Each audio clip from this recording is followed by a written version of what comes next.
When I was 15, my parents decided it was time for me to prepare for Harvard. They hired Dr. Arthur Hamilton Cutler to help me study. I later read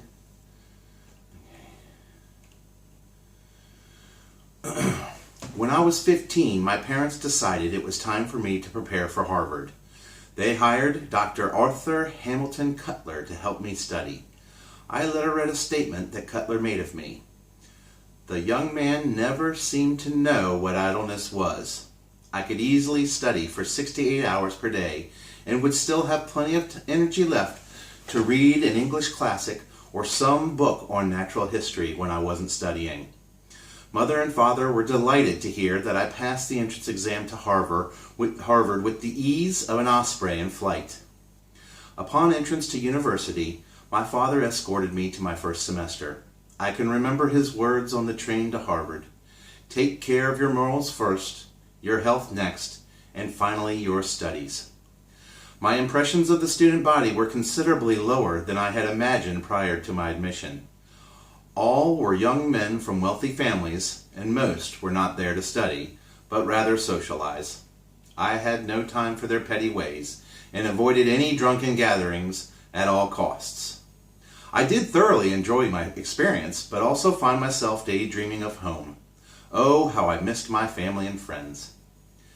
While studying the following winter, well into my second year, I received a telegram urging me home, as father's health was seriously compromised. But I could not get there in time. At 46 years of age, he was taken from me and the world by cancer of the intestines. My bereavement was unlike any sorrow I had ever experienced to date. My father was the best man I ever knew. He was my best friend. He was my source of inspiration and guidance as to how I was going to live my life, and I vowed to study well and live like a brave Christian gentleman so that I might be worthy of his memory. During this time, I became seriously involved in boxing and rowing, albeit on a non-collegiate level. This young buck here is me just before a rowing event. I also started a serious study of the naval aspects of the War of 1812. I tirelessly pursued primary sources, including official papers and other original documents, and ended up completing 2 chapters of what became my first book, The Naval War of 1812, while still at Harvard. I proudly finished and published my work in 1882.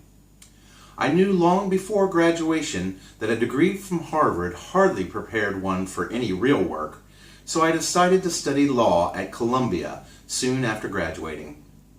Once my mind was set, I kept my intentions to make a career of public service by way of politics a secret.